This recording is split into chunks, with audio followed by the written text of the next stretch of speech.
Assalamualaikum warahmatullahi wabarakatuh. Sahabat Kepoin Islam yang beriman, sebagaimana yang kita ketahui, kita semua umat manusia mengharapkan syafaat Nabi SAW pada hari kiamat nanti. Lantas, bagaimanakah syafaat dan jenis-jenisnya? Simak kisahnya hanya di sini. Sebelum lanjut, jangan lupa like, komen, dan subscribe, dan aktifkan lonceng notifikasinya untuk mendapatkan info dan video terbaru dari channel YouTube Kepoin Islam.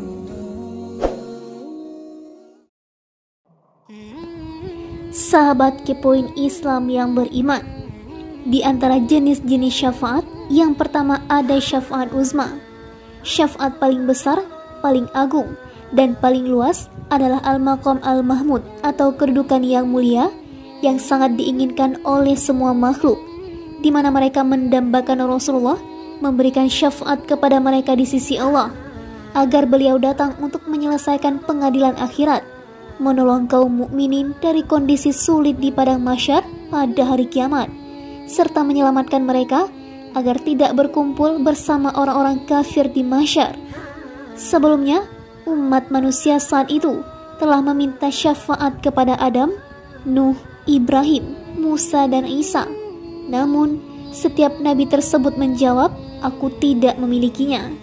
Akhirnya, mereka menemui Nabi Muhammad SAW untuk meminta pertolongan. Rasulullah pun menjawab, "Benar, akulah pemiliknya." Maka beliau berangkat dan memberikan syafaat dengan izin Allah. Masalah ini telah dijelaskan sebelumnya. Yang kedua, ada syafaat bagi calon penghuni neraka. Maqam kedua dari syafaat adalah pertolongan yang diberikan Nabi kepada sekelompok umatnya yang telah diperintahkan masuk neraka agar mereka tidak jadi dimasukkan ke dalamnya.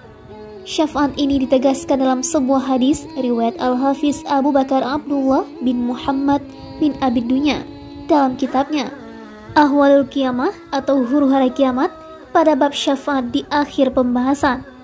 Al-Hafiz menyebutkan, Sa'id bin Muhammad Al-Jarmi meriwayatkan kepada kami.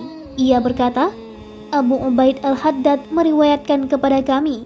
Ia berkata, Muhammad bin Thabit Al-Bunnani meriwayatkan kepada kami dari Ubaidillah bin Abdullah bin Al-Haris bin Naufal dari ayahnya, dari Abdullah bin Abbas. Ia berkata bahwa Rasulullah SAW bersabda, akan dibuatkan untuk para nabi mimbar-mimbar dari emas, lalu mereka duduk di atas mimbar masing-masing. Tinggallah mimbarku yang belum diduduki. Aku terus berdiri di hadapan Allah Subhanahu wa Ta'ala agar dapat menolong umatku. Aku khawatir segera disuruh masuk surga, sementara umatku tertinggal di belakang. Aku berkata, Ya Rabbi, umatku. Allah Subhanahu wa Ta'ala berfirman, Hai Muhammad, apa yang kamu harapkan dariku untuk aku lakukan terhadap umatmu? Aku berkata, Ya Robku, percepatlah hisab atas mereka. Mereka pun dipanggil dan dihisab. Di antara mereka ada yang masuk surga dengan rahmat Allah, dan ada juga yang masuk surga karena syafaatku. Aku terus memberikan syafaat hingga aku memberikan surat kuasa atau pertolongan kepada sebagian orang dari umatku yang seharusnya dimasukkan ke dalam neraka. Sampai-sampai Malaikat Malik, penjaga neraka, berkata kepadaku, Hai Muhammad, tidakkah engkau memberikan kesempatan sedikit pun bagi api neraka untuk menyiksa karena kemarahan Allah terhadap umatmu? Dalam riwayat lain, Al-Hafiz Abu Bakar menyebutkan, Ismail bin Ubaid bin Umar bin Abu Karimah meriwayatkan kepada kami. Ia berkata, Muhammad bin Salamah meriwayatkan kepadaku dari Abu Abdurrahim. Zaid bin Abu Unaisah meriwayatkan kepadaku dari Al-Minhal bin Amr, dari Abdullah bin Al-Haris, dari Abu Hurairah. Ia bercerita, umat manusia nanti akan dikumpulkan dalam keadaan telanjang. Mereka akan berkumpul dengan pandangan terpaku ke atas, menanti pengadilan dalam keadaan berdiri tegak selama 40 tahun. Setelah itu, Allah turun dari Arash menuju Al-Kursi. Yang pertama kali dipanggil adalah Ibrahim Al-Khalil. Lalu dipakaikan kepadanya 2 pakaian kuptiah dari surga. Kemudian Allah Subhanahu wa Ta'ala berfirman, bawalah kepadaku Nabi yang ummi, Muhammad SAW. Nabi SAW bersabda, aku pun berdiri lalu dipakaikan kepadaku pakaian sutra dari surga. Dipancarkan pula bagiku sebuah telaga yang luasnya sejauh jarak antara negeri Ailah hingga Ka'bah. Aku pun meminum airnya dan mandi, sementara leher-leher umat manusia nyaris putus karena kehausan. Selanjutnya, aku berdiri di sisi kanan Al-Kursi. Tidak ada seorang pun pada hari itu yang berdiri di tempat tersebut selain aku. Barulah sesudah itu, Allah berfirman, mohonlah sesuatu, pasti akan aku kabulkan. Mintalah syafaat, pasti akan aku berikan. Perawi melanjutkan, seorang laki-laki bertanya, apakah engkau mengharapkan sesuatu untuk kedua orang tuamu, wahai Rasulullah? Beliau menjawab, aku akan memberikan syafaat untuk mereka, tanpa peduli apakah ia diterima atau ditolak.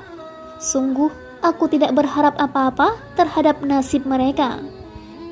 Al-Minhal mengatakan bahwa Abdullah bin Al-Haris juga menceritakan sebuah riwayat kepada kami, bahwasanya Nabi SAW bersabda, aku pun lewat di hadapan sekelompok umatku yang sudah diperintahkan masuk ke neraka. Mereka berkata, wahai Muhammad, kami memohon syafaatmu. Aku memerintahkan para malaikat agar menahan mereka di tempatnya. Lantas, aku pergi meminta izin kepada Robku. Allah pun memberikan izin kepadaku. Kemudian, aku bersujud dan bertanya, ya Robbi, mengapa engkau memerintahkan sebagian umatku untuk masuk ke neraka? Nabi melanjutkan, Allah berfirman, pergilah dan keluarkanlah siapa saja yang engkau kehendaki.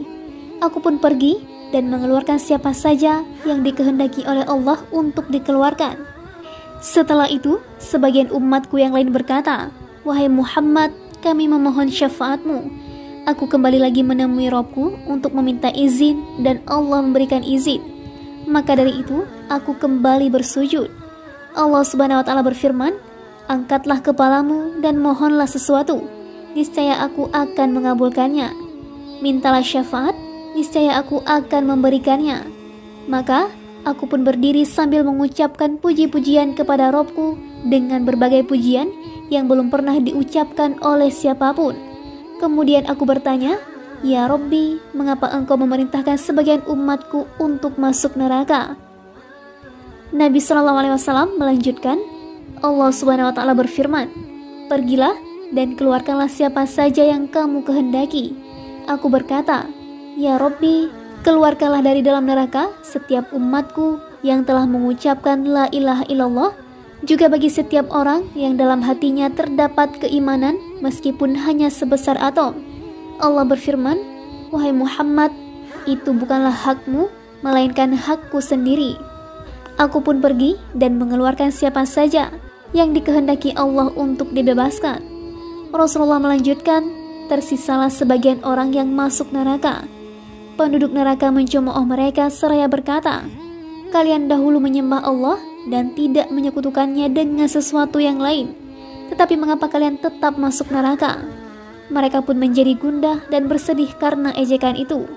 Sesudah itu, Allah mengirimkan malaikat dengan membawa segenggam air, lalu memercikkan air tersebut kepada setiap kaum muwahhid atau ahli tauhid, sehingga tidak tersisa seorang pun yang mengucapkan la ilaha illallah, melainkan wajahnya pasti terkena percikan air tersebut.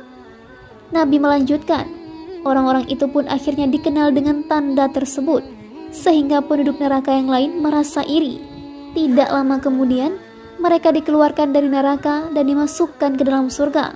Maka dikatakan kepada mereka, pergilah, mintalah persinggahan dari penghuni surga. Kalaulah mereka semua singgah pada seorang laki-laki penghuni surga, niscaya mereka akan mendapatkan kelapangan di sisinya. Mereka pun lantas disebut dengan nama Muharrarun atau orang-orang yang dibebaskan dari neraka. Dalam hadis di atas dan dalam hadis sebelumnya terdapat indikasi bahwa Rasulullah juga memberikan syafaat kepada sekelompok umatnya yang telah diperintahkan masuk ke neraka, yaitu untuk menolong mereka supaya tidak jadi masuk ke neraka. Sementara itu, hadis kedua menunjukkan bahwa Nabi meminta syafaat secara berulang-ulang. Dengan kata lain, beliau memberikan syafaat itu kepada sebagian umatnya, kemudian kepada sebagian lainnya, lalu kepada yang lainnya, lalu kepada umat yang lain lagi. Semua itu dilakukan sebelum mereka dimasukkan ke dalam neraka. Oleh karena itu, di akhir hadis disebutkan, tersisalah sebagian orang yang masuk neraka. Akan tetapi, sayangnya, derajat hadis di atas mursal. Ucapan beliau pada hadis pertama, di antara mereka ada yang masuk surga dengan rahmat Allah, dan ada juga yang masuk surga karena syafaatku, merupakan indikasi adanya syafaat pada maqam ketiga, yakni syafaat untuk kaum yang pahala kebaikannya seimbang dengan dosa kejahatannya.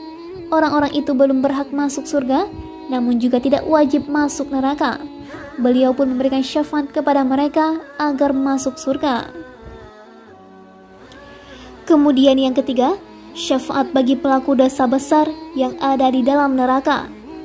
Adapun syafaat pada maqam keempat adalah syafaat yang diberikan kepada para pelaku dosa besar yang sudah dimasukkan ke dalam neraka, yaitu agar mereka dikeluarkan darinya. Banyak hadis-hadis sahih yang mutawatir dari Rasulullah dalam masalah ini, yang terdapat dalam kitab-kitab as-sahih, kitab-kitab musnad, dan kitab-kitab rujukan Islam lainnya. Para ulama dan imam kaum muslimin dari dahulu sampai sekarang sepakat menerima keabsahan hadis-hadis tersebut. Tidak ada yang menentangnya, kecuali kaum Khawarij dan orang-orang yang mengikuti bid'ah mereka, seperti Mu'tazilah dan lainnya. Hujjah mereka sudah terpatahkan dengan hadis mutawatir tersebut yang sebenarnya sesuai dengan syarat hadis mereka dalam perkara ini. Hanya saja, mereka belum mengetahui derajat mutawatir yang dimiliki hadis-hadis itu. Akibatnya, orang-orang ini mendustakan apa-apa yang belum mereka ketahui. Maka dari itu, tidak ada uzur bagi mereka. Sesungguhnya, orang yang tidak mempercayai karamah beliau dalam masalah ini pasti tidak akan mendapatkan manfaatnya. Rasulullah betul-betul memiliki sebuah kedudukan yang agung. Beliau akan memberikan syafaat untuk mengeluarkan para pelaku dosa besar dari neraka, satu demi satu sampai 4 kali, sebagaimana disebutkan dalam hadis-hadis di atas.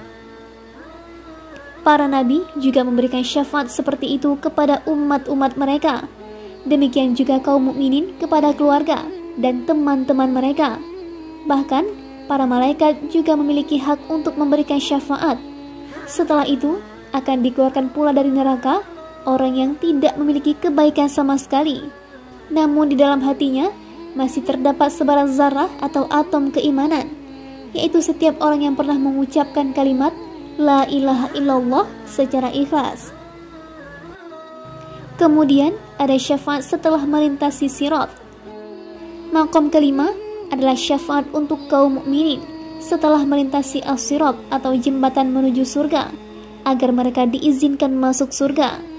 Beliau menceritakan bahwa umat manusia menemui Adam, Nuh, Ibrahim, Musa, dan Isa untuk meminta syafaat, baru kemudian mereka menemui Muhammad.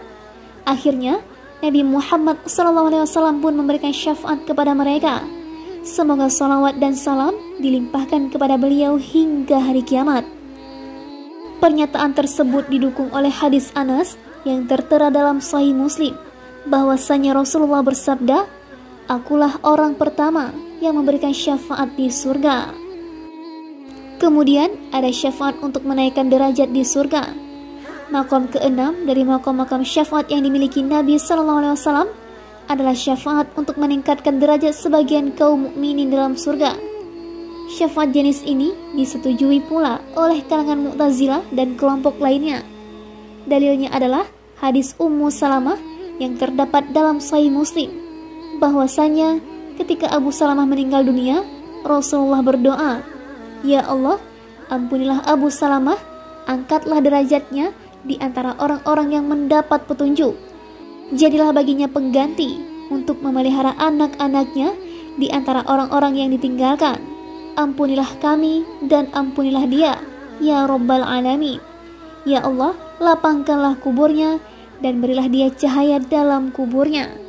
Demikian pula hadis lain dari Abu Musa al-Ash'ari, bahwasanya ketika dikabarkan kepada Rasulullah tentang terbunuhnya Abu Amir pada perang Autas, beliau segera berwudu, kemudian mengangkat kedua tangannya sambil berdoa, "Ya Allah, ampunilah Ubaid Abu Amir dan berilah kedudukan kepadanya di atas banyak makhlukmu yang lain pada hari kiamat."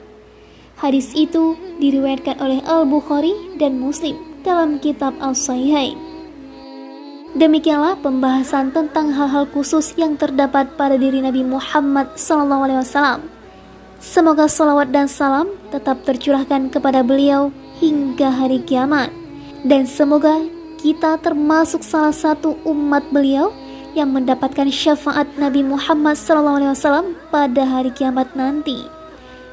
Dan semoga kita menjadi salah satu penghuni surganya Allah.